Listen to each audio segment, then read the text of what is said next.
With this, I don't think I'm ever going to get used to talking to her.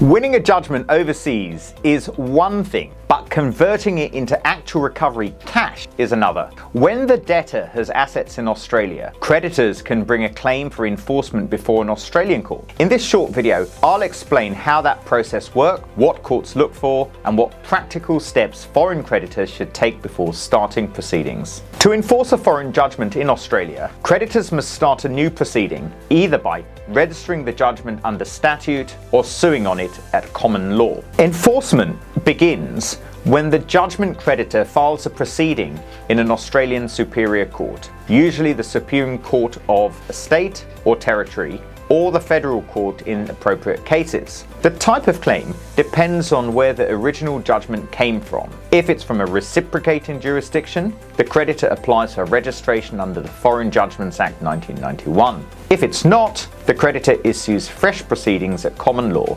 treating the foreign judgment itself as the debt. Either way, the foreign judgment must be final and conclusive for a definite sum of money and not penal or revenue based. The application must include authenticated copies of the foreign judgment and, where necessary, certified translations. Evidence should demonstrate 1. That the foreign court had competent jurisdiction, 2.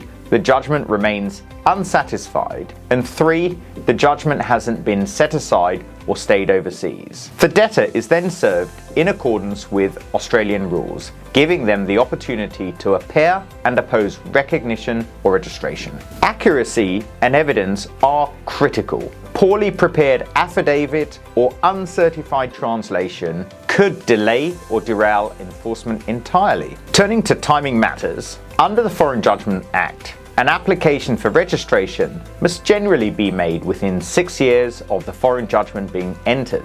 At common law, proceedings must also be brought within the usual 6-year limitation period for debt claims. Choosing the correct Australian jurisdiction where the debtor resides or holds assets is equally important to ensure efficient execution once judgment is obtained. Once the foreign judgment is registered or recognised, it effectively becomes an Australian judgment.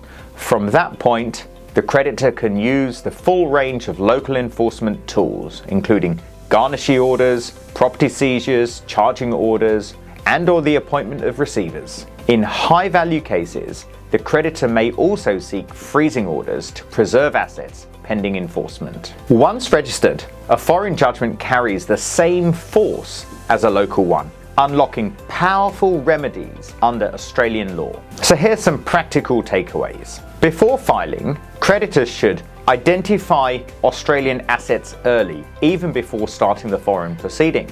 Obtain notarized copies of all foreign court documents and, critically, engage Australian counsel experienced in cross-border enforcement cases early. Preparation is key. With proper evidence and timing, enforcement in Australia is usually straightforward. Thank you very much for listening. I'm Trevor Withane, founder and managing partner of Ironbridge Legal. We regularly assist foreign creditors, law firms and investors in enforcing judgments and arbitral awards through the Australian courts. If you hold a foreign judgment and believe the debtor has Australian assets, we are here to help you or your client recover.